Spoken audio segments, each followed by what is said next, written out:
প্রশাসনিক টানাপোড়েন, নাজেহাল সরসোনা সোনামুখী বাগপোতার বাসিন্দারা। প্রায় 1 বছর ধরে সরসোনা সোনামুখী বাগপোতা লিংক রোডে বেহাল রাস্তার চিত্রে ক্ষুব্ধ এলাকাবাসী।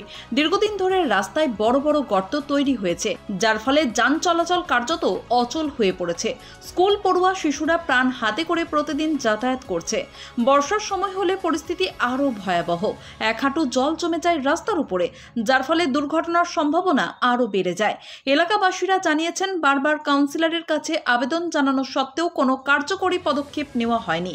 সমস্যার সমাধানে উদ্যোগ না থাকায় অবশেষে বাধ্য হয়ে সম্প্রতি রাস্তা অবরোধ করে সাধারণ মানুষ প্রশাসনের দৃষ্টি আকর্ষণের চেষ্টা করেন।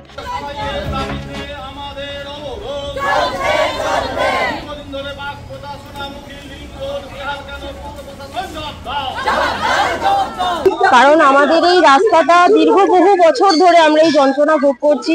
আমাদের এই রাস্তায় এই অবস্থার জন্য মানুষ মারাও গেছে। এরকম অবস্থায় বাচ্চাদের স্কুল নিয়ে যাওয়া নিয়ে আসা, আমরা এই রাস্তা দিয়ে আমরা নিজেদের প্রাণ হাতে করে নিয়ে ঘুরছি। আমরা এক্ষুনি ফোন করলাম, আমাদের যিনি কাউন্সিলর আছেন মালবিকা বৈদ্য, ওনাকে আমরা ফোন করেছি, জানালাম যে আমরা এই অবস্থায় দাঁড়িয়ে রয়েছি, রাস্তা অবরোধ হয়েছে। উনি বলছেন আমি কি করব। তো আমাদের এটাই দাবি যে আমাদের রাস্তা ঠিক করে দিতেই হবে। রাস্তা যতদিন না ঠিক হবে আমাদের অবরোধ বন্ধ হবে না, আমরা থামবো না। আমাদের রাস্তা ঠিক করে দিতেই হবে, এটাই আমাদের দাবি। আর আমরা কিছু চাই না। না, আমরা ওনার কাছে লিখিতভাবেও জমা দিয়েছি। এখন এই মুহূর্তে দাঁড়িয়ে কিছুক্ষণ আগে আমরা ফোন করেছি ওনাকে, উনি বলছে আমি কি করব। এটাই ওনার বক্তব্য। তো উনি যদি একটা কাউন্সিলর হয়ে উনি যদি বলেন যে আমি কি করব, তাহলে আমরা সাধারণ মানুষ হয়ে আমরা বলতে চাই আমরা কি করব। এই উত্তরটা আমাদের কে দেবে? আমাদের এই প্রশ্নটা তো আমাদের করা উচিত। আমাদের এই উত্তরটা কে দেবে? আমাদের এই অবরোধ থামবে না যতক্ষণ না আমাদের রাস্তা মেরামতের কাজ শুরু হবে। আমাদের অবরোধ থামবে না। আমার নাম পায়েল কোটাল। দেখো, আমাদের এই বাগপোতা সোনামুখী লিংক রোড দীর্ঘদিন 1 বছরের বেশি সময় ধরে এইরকম ভাঙাচোরা অবস্থার মধ্যে আছে। এক পশলা বৃষ্টিতে এখানে হাঁটু সমান জল জমে। এই সোনামুখী বাগপোতা লিংক রোডের উপর দিয়ে প্রতিদিন অসংখ্য গাড়ি এবং এই সোনামুখী অঞ্চল, বাগপোতা অঞ্চল, তামাম সরসোনা অঞ্চলের মানুষের একমাত্র যাতায়াতের রাস্তা এটা। বর্ষাকালে 1 পশলা বৃষ্টিতে হাঁটু সমান জল জমে, তখন চলা তো দুরবস্থা। এমনি আপনারা আজকের এই সূর্য উঠেছে, পরিষ্কার আকাশ, তাতেও দেখতে পাচ্ছেন পুরো রাস্তাটা খানাখন্দ গর্তে পরিপূর্ণ, যাতায়াতের একেবারেই অনুপযুক্ত। এখানে সুপরিকল্পিতভাবে যে নিকাশি ব্যবস্থা সেটাও পর্যন্ত নেই। প্রশাসনকে আমরা জানিয়েছি, বারে বারে জানিয়েছি। আমাদের এই রোডের এক পাশটা হচ্ছে 127 নম্বর ওয়ার্ড, কাউন্সিলর মালবিকা বৈদ্য, তাকেও আমরা লিখিতভাবে জানিয়েছি, কিন্তু তিনি কিছুতেই কর্ণপাত করছেন না। এবং আরেকটা অংশ আশুতি 2 অঞ্চলের অন্তর্ভুক্ত, কিন্তু এই রাস্তাটা দেখভাল করে কলকাতা কর্পোরেশনের 127 নম্বর ওয়ার্ড। আমরা তাই সংশ্লিষ্ট পৌর প্রশাসনের কাছে বাধ্য হয়েছি তাদের দৃষ্টি আকর্ষণ করার জন্য, অবিলম্বে সাধারণ মানুষের সুবিধার্থে, সাধারণ মানুষের বাঁচার জন্য যেভাবে প্রাণ হাতে করে নিয়ে আমাদের এখানে চলতে হচ্ছে, তার থেকে আমাদেরকে একটু পরিত্রাণ দিন, একটু সারাইটা করুন, একটু নিকাশি ব্যবস্থার জন্য আপনারা চেষ্টা করুন এবং সদর্থক ভূমিকা গ্রহণ করুন। সেই জন্য প্রশাসনের দৃষ্টি আকর্ষণের জন্য আমরা এই অঞ্চলের মানুষ প্রত্যেকে একত্রিত হয়েছি এখানে এই রাস্তাটা অবিলম্বে সারাই করার জন্য। কারণ এই দুর্বিষহ যন্ত্রণা আমরা দীর্ঘদিন ধরে সহ্য করে চলেছি, এখন সহ্যাতীত হয়ে গেছে, সহ্যের বাইরে চলে যাচ্ছে। আপনারা আমাদের আজকে সারাদিন চলবে। আমরা সকাল 8টা থেকে শুরু করেছি, এখন 11টা বাজে, কিন্তু প্রশাসনের এখনো পর্যন্ত কোনো হেলদোল নেই। আমরা প্রশাসনকে ফোন করেছিলাম, কিন্তু তিনি বলছেন যে আমি কি করব। এই হচ্ছে প্রশাসনের উক্তি। অতএব আমাদের এই লড়াই লাগাতার চলবে যতদিন না আমাদের এই আমাদের যে যে এই অবস্থার সুরাহা হচ্ছে। আমার নাম অভিজিৎ মুখার্জি। রাস্তা মেরামতের বিষয়ে পৌরসভা ও পঞ্চায়েতের মধ্যে দোষারোপের রাজনীতি স্পষ্ট। কাউন্সিলর মালবিকা দেবীর বক্তব্য, এই রাস্তায় পঞ্চায়েতের অধীনে জলের লাইন বসানোর কাজ হয়েছে, যার কারণেই রাস্তার এই অবস্থা। তিনি আরো বলেন, এই কাজের দায়িত্ব পঞ্চায়েতের, ফলে রাস্তা সংস্কারের দায়ও তাদের।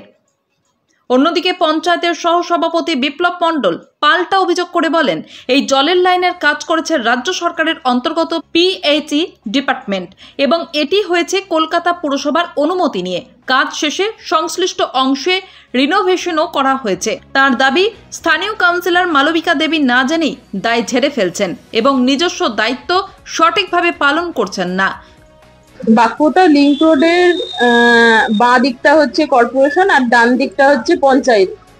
ওরা 4 মাস আগে কিন্তু আমাদের রাস্তার কাজ হচ্ছিল এবং বেশ খানিকটা রাস্তার কাজ হয়েওছে, এবং 4 মাস আগে তো ওরা জলের কাটার কাজটা যখন করলো ওদের ডান দিক দিয়ে, তখন আমাদের কাজটা বন্ধ হয়ে যায় এবং আমাদের কর্পোরেশনের কথা ছিল যে ওরা রাস্তাটাকে সারিয়ে দেবে, তারপরে আবার আমাদের রাস্তার কাজ শুরু হবে। কিন্তু ওরা জলের কাটাটা এখনো পর্যন্ত সারায়নি এবং যে কোনো রাস্তারই জলের কাটা হলে কিন্তু তার থেকেই রাস্তাটা খারাপ হয়ে যায়, কারণ কোনো জলের কাটা কাটলে সেই ট্রেনস্টার থেকেই মাটির ভেতর থেকে জল ঢুকে ঢুকে পুরো রাস্তাটাকে নষ্ট করে দেয়। এইভাবে সেদিকে মহেশতলা রাস্তাটারও একই হাল হয়েছিল, যে জলের কাটার ফলে কিন্তু রাস্তাটা খারাপ হয়েছে, এবং এই বাগপোতা লিংক রোডের রাস্তাটাও আজকে সেই একই অবস্থা খারাপ হয়েছে।